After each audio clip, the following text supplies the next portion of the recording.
when it's done with the LinQ system on the 2-up. Fits nice and tight, locks in there with a little lock in the back. And here's the tools and the parts you'll need. Here's the LinQ part for the 2-up. There's the part number, BRP. So need a T30, take the screws off the side, 10mm wrench, 1/4 drill, 3/16 drill, and a pen. And a couple other things that help out is a little starter drill bit, and I put some quick seal on the new bolt holes that I had to drill in the plastic. And in case you need it, the instructions are at www.instructions.brp.com, and then you would enter the LinQ 2-up part number that I showed you before. You do need to take the top deck off first, and the first step is take the 2 bumpers off, which there's 4 screws underneath the bumper. One is here, one is here, one is here, and one is here. So you remove those first.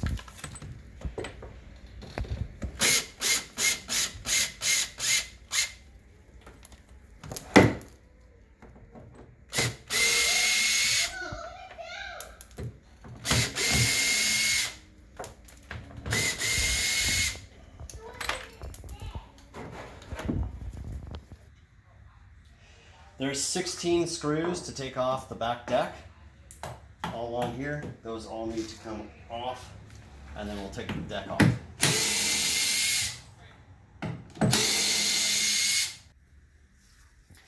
Okay, next to the bracket, we'll do the LinQ part that is kind of a oval shape.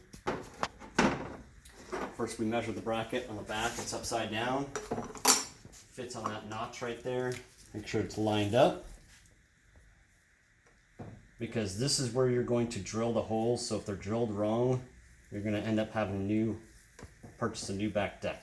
So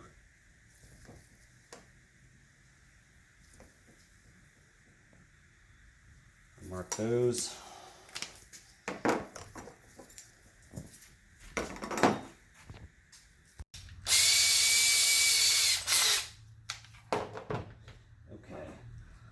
I take a screw or something and I put a little notch in the plastic to help get it going.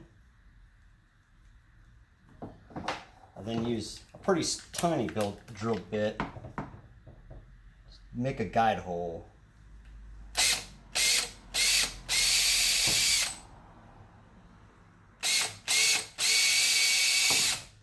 From there, flip this over and test the hole. You can tell looking at it, it looks like it might be off a little bit. This is where this is going to sit. There's 2 notches on the back of here that just sit into that divot. Looking at this, if I were to line up these holes, that will probably work, and there's a tiny bit of play, but not much. So I think I can, I think that will work. I'll flip it back over. I'm going to change to, this is the 1/4 inch drill bit.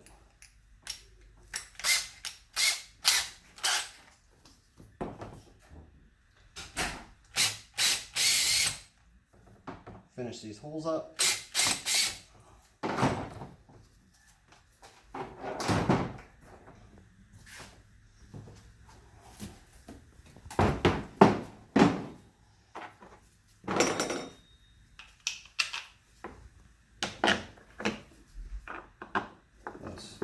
Test to make sure these fit. They do fit. There's a little bit of play. That's pretty much squared off. So what I'm going to do just to seal these holes decently is put a little bit of caulking. You don't have to do this. BRP doesn't say that you have to do it. I personally just do it. I'm going to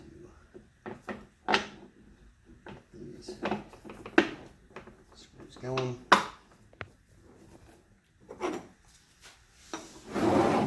Want to hold these 2 screws in, these 2 bolts. bracket on. Get it on.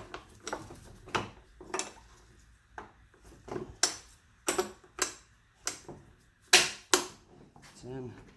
Comes with these two washers to pop on.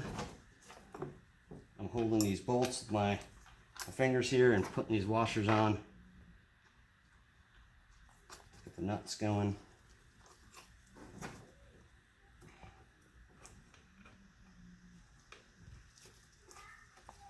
And the nylon insert is at the top of these nuts when I'm putting them on. I'm now ready to use my 10mm to hold those and slowly screw this bracket in, left side, right side, left side, right side, left side, right side, and position it so it's nice and tight.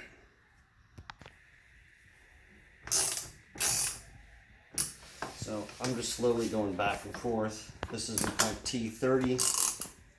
I'm tightening all the way. It's getting pretty snug. Perfect. Okay. All right. Then take a 3/16 drill bit, and in the two screw holes right behind the back of the ski, underneath here is just a small piece that you got to drill through real quick. It's very simple. You don't want to hurt the sides of these. You want to keep those intact because the screw's going back in them.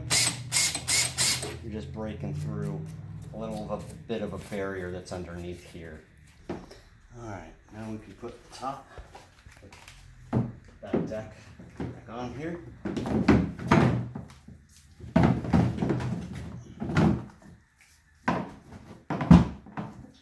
Snug.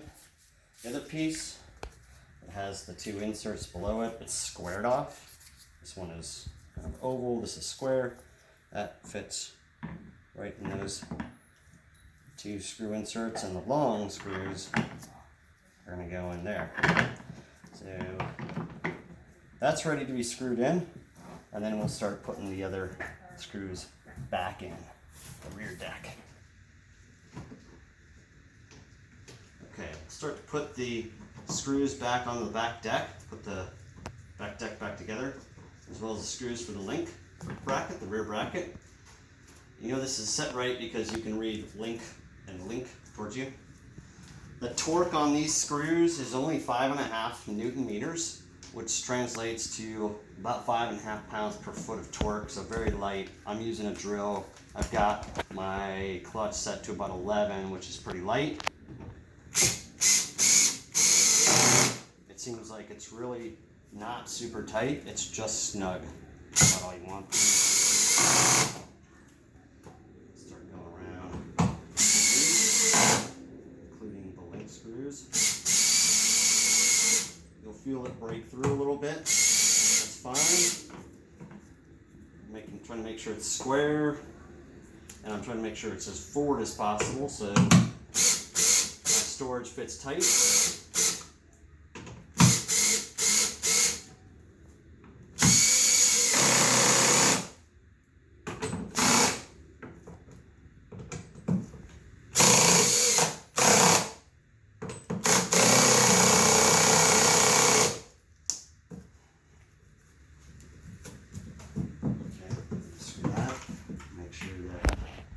Holes are lined up back here. I'm going to put the top on to this T-square, the support column there, because the screws at the top deck will go right into the holes that are this piece in here. So make sure those are lined up good. That's on solid, and I'll just continue. Cooler. Here's the back that will go into the bottom slip, and then this is the top that has to be horizontal, perpendicular with it, and then it locks that way, so that will flanges out. So we will test it. Make sure this fits. Slides in the back. Let's see the top of this. Come over here and look at the top of this. Slides in the slot there. Locks down. Alright, good. And we have a removable cooler. Even though this does not close, I wanted to measure the base capacity of the LinQ cooler, and it's 18 beers in volume. Now if these were cans, maybe it's 17.